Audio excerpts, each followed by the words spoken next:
Tips, tricks, hacks, I don't care what you call them. In my shop, they make my life easier, so I'm all about it. I'm going to share 10 of my favorite shop hacks with you right now.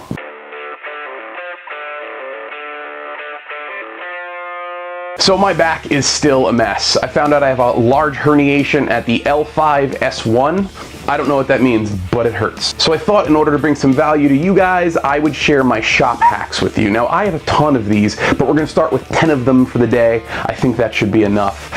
There's not gonna be a lot of fancy editing. There's not gonna be a lot of that. Actually, I'm even gonna take my apron off because it's just too hot in my shop right now. Oh wait, I'm attached to my microphone.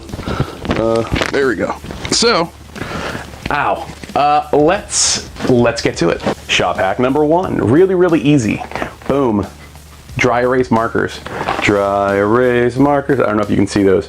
Best things ever. I use them all the time, all around the shop, taking notes, making measurements, figuring out what I want to show you guys. And kind of my favorite part is that when you're writing on paper, you have to go find an eraser, and it takes time to do that. And it's a little bit of time, but it's a little bit of time every time there's a mistake. With this, wipe your hand, done, gone, keep going. It doesn't really interrupt the flow of thought, which is awesome. Shop hack number 2 is really simple as well, but if you haven't thought of it, it's going to be a little bit like, oh my god, a depth gauge for your drill bits. Now, if you need to go part way through a piece of wood and you don't know how far you have to stop, you use a piece of tape. Really easy. Check it out.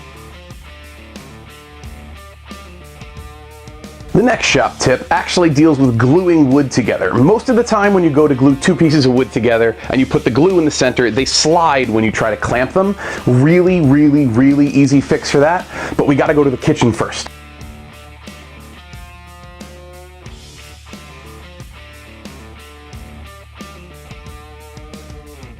Hugs. The answer is hugs. No, it's not. Just take that guy. Salt. Yes, regular, stupid, iodized table salt. Using it makes just enough friction between the 2 pieces of the wood and the glue that it doesn't go anywhere.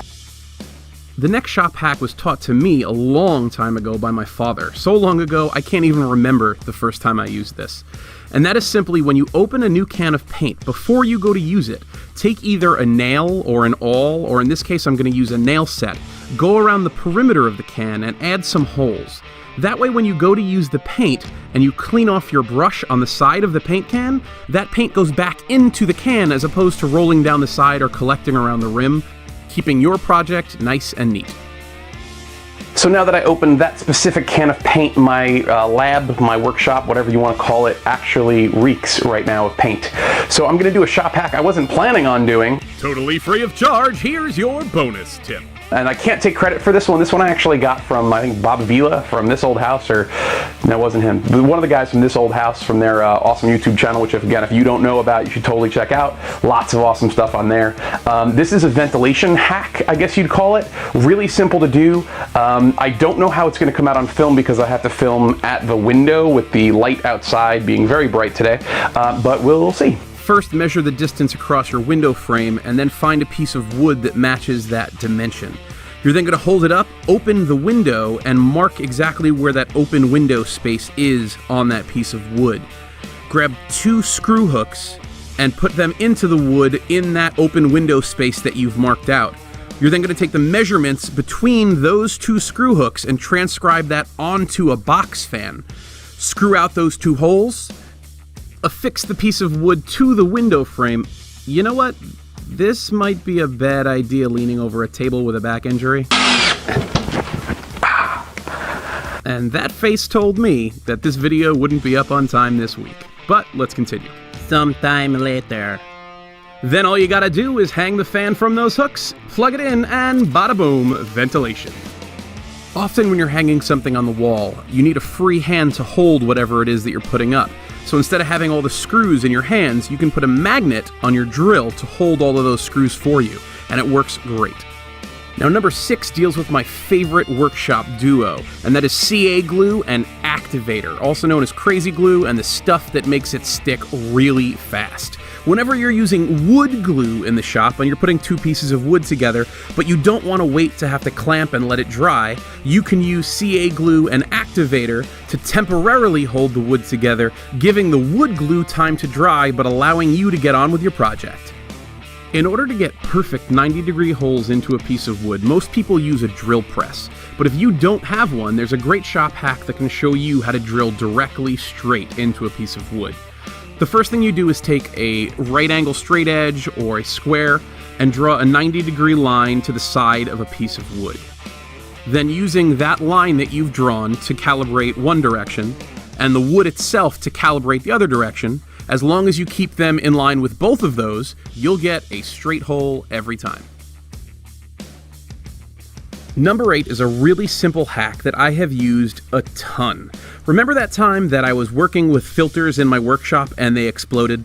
Yeah, I'm still cleaning that up, and that's where I found this one. It sounds a little nuts, but just take a cup, drill a hole in the top just large enough for a straw, and insert a straw. Then all you need to do is take it, put it on the top of your vacuum hose, turn on your vacuum, and now you can get into tight spaces real easy. This is a penny. It's 3/4 of an inch in diameter. And this is an even smaller nail. Now, while most of us don't use nails this small, the principle of what I'm going to show you works the same way. There is no way I can drive this nail into a piece of wood while holding it in my fingers without smashing my hand.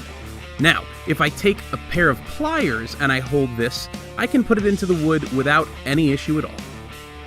The last of the tips, tricks, and hacks I'd love to share with you today starts by driving 2 screws into the back of your workshop door. Then taking 2 magnets, putting them on a bottle opener, and putting that on the back of your door as well. So what's the point of this hack?